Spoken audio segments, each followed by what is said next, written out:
Hey guys, I got another woodworking project, and if you hate sanding as bad as I do, you always put off this your refinishing work till it's way past due. So I'm gonna show you what I do to make refinishing the teak a little easier and tolerable. Because I hate sanding, man. I just hate it. I'd rather dig a ditch than sand. But I wanted to show you, this is our teak. This is what our teak looks like now. It's been 6 years since it's been refinished. And it's typical any boat, man. It starts showing its age. But I'm gonna refinish that. And sanding it down is such a pain. All right. So, you know, typically, you know how it is, guys. You got to sand this stuff, and you're going to use the sandpaper, and you're going to go sand like so. I always have a problem of scratching up my finish on my gel coat, fiberglass, or anything that's adjacent to it. Whether it's that or the edge of a countertop with your Formica, you wind up scratching this. And I don't want to scratch that. But you'd wind up sanding and sanding and sanding, trying to get this finish off so that you can revarnish it. I'm gonna show you the master tool right there, brother. This is what you need. Always start with a fresh and sharp one, and you're gonna lay it, the edge of it, perpendicular, straight up and down from the finish. You're just gonna slide it. Let me see that row. And I'll slowly work around that corner. If you can see that, all the varnish is off and it's pretty smooth. And what I like about this is I can push the, I can put the blade right up against the,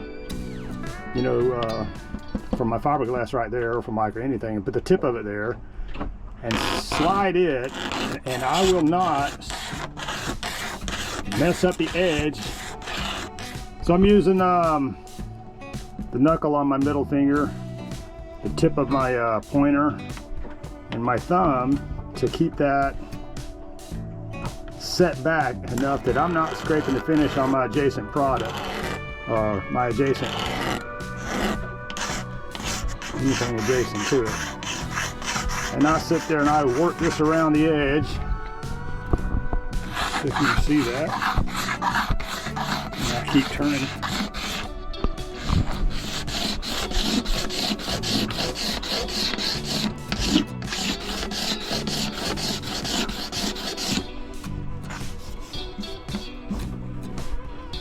There you have it. That is pretty much ready to varnish again. I will go over it lightly with on this outside corner with something like a 220. But that's what we're going to do today.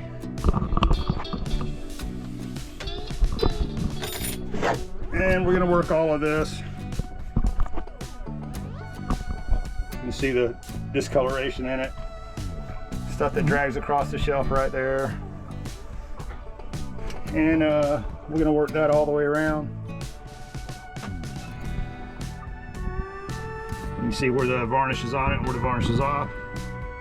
Hey, but we're going to do that all the way around, and we're going to revarnish this. It's going to be a simple process. I like using the razor blade. It's basically like a paint scraper, but with the I can control it better with my hands than I can a big paint scraper. Well, I got to get started.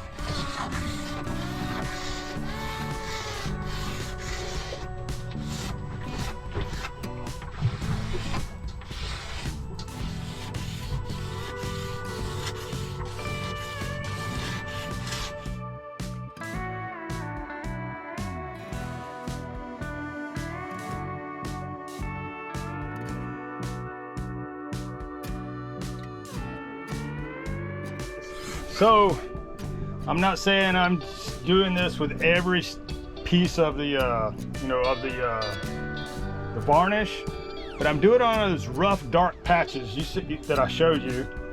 That's the where you got to sand all of that off. Everywhere else where it's just, you know, it's varnished, but it's in good shape, you just need to do a light sanding so you can get a new bond for your, for the varnish or urethane or whatever you're putting on there.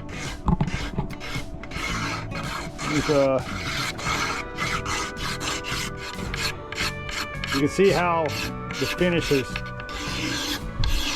worn down, and I'm just knocking off. This is only on the rough spots. On this area here, I'll just do a light sanding on that, and then just put a new top coat on it. But where that's really discolored and coming off, that's where I'm using the scraper to get all of this old finish off without having to sand as much. It seems to take forever to sand it down. Hey, you've been there, you know what it's like.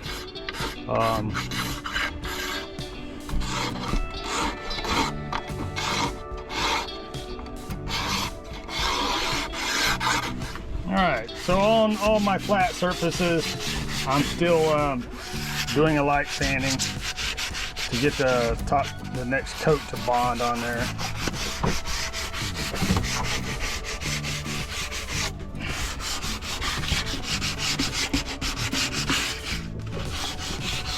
Like I said, I'm using that razor just to get those really bad places that are really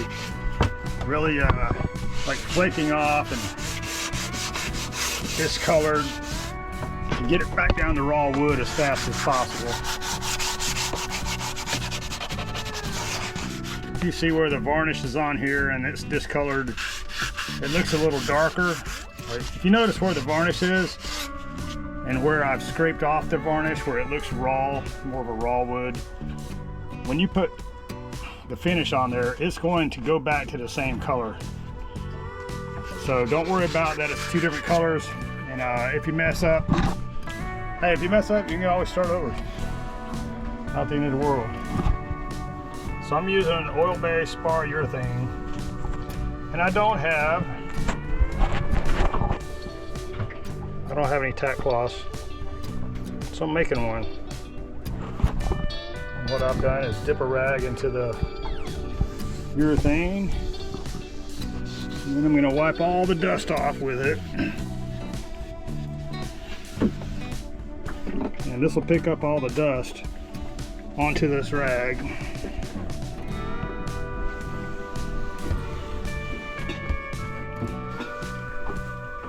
See where it's picked it up, and basically make your own tack cloth.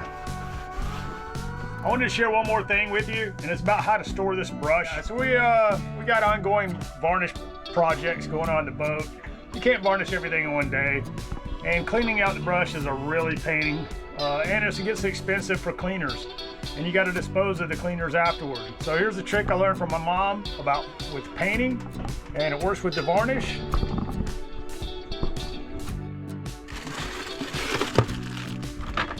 So to keep the brush in good working condition for weeks on end, put it in a Ziploc baggie, stick it in the freezer, and it will slow down the evaporation of that polyurethane or paint or anything. And you can use this brush over and over again. You know, it gets expensive cleaning it out, and it also, you have to get rid of the cleaner once you've cleaned the brush out. And when you're on a boat, it's kind of a hard thing to do. So to keep the brush in good working condition for weeks on end, put it in a Ziploc baggie, stick it in the freezer, and it will slow down the evaporation of that polyurethane or paint or anything. And you can use this brush over and over again.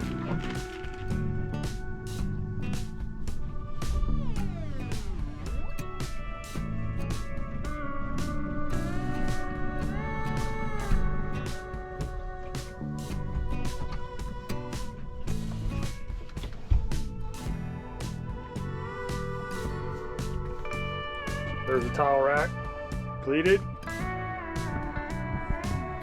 There you go, guys. What do you think? So right there's where I scraped off that discolored varnish and wood. Hey, well, there you go, guys. Hey, that's up finished. Wrapping that up. We're gonna keep doing some more varnishing on the boat.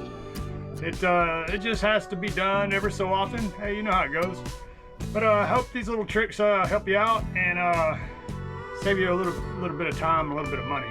I know there's lots of ways of doing this. If I had my shop, I'd be pulling all this molding out, bring it in, sand it down with some power tools, and you know, and spray it and get a you know, showroom finish on it. But we're cruising on a budget, and this works for us. Hey, I hope it works for you. Appreciate you watching the videos. And if you haven't subscribed, guys, hey man, go ahead and subscribe. We'd really appreciate it. You push that bell and you get notifications of our upcoming videos. And hey, we hope to see you out there on the water.